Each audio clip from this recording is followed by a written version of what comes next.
Now to politics in this country and the showdown in Washington over those massive budget cuts that are set to kick in tomorrow, the so-called Sequester.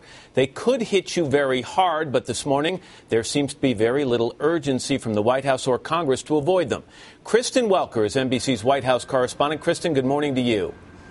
Matt, good morning to you. Democrats and Republicans are basically staring each other down, waiting to see who blinks first. President Obama wants new tax revenue. Republicans want spending cuts. And at this point, it appears as though neither side is willing to give in, and they're barely speaking.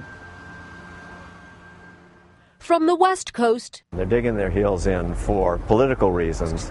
To the East Coast, name calling and finger pointing don't get us anywhere. Frustration over Washington's Sequester stalemate. And despite more dire warnings from the White House, kids are going to get hurt. That's just reality. President Obama and congressional leaders aren't meeting until tomorrow, the same day the sequester cuts are slated to begin to take effect. And the only acknowledged meeting between the president and lawmakers this week occurred Wednesday, just before an event honoring Rosa Parks.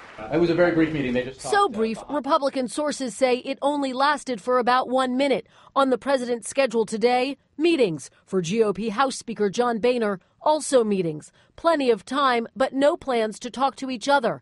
Analysts say there is less urgency than past fiscal fights because the $85 billion in budget cuts don't happen right away, and taxes are off the table. There's no tax increase portion in this deal. So I think there's less urgency and immediacy in the American public, which makes there be less immediacy and urgency in its politicians.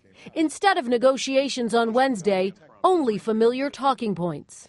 The issue is political. And the question is whether or not we are going to see a willingness on the part of all parties to compromise. The Democrats who control Washington still haven't put forward a serious bipartisan plan. The fifth budget battle in the past 2 years, and apparently the new normal in Washington. I think it's a sorry state of affairs.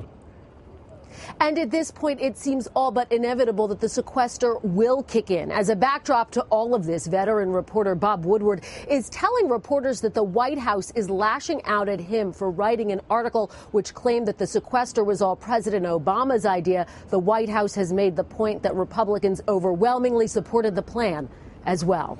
Matt. All right, Kristen Welker at the White House, thank you very much. By the way, the budget sequester will be the major focus of Meet the Press this Sunday when David Gregory will have an exclusive interview with the Speaker of the House, John Boehner. And so we ask you to check your local listings.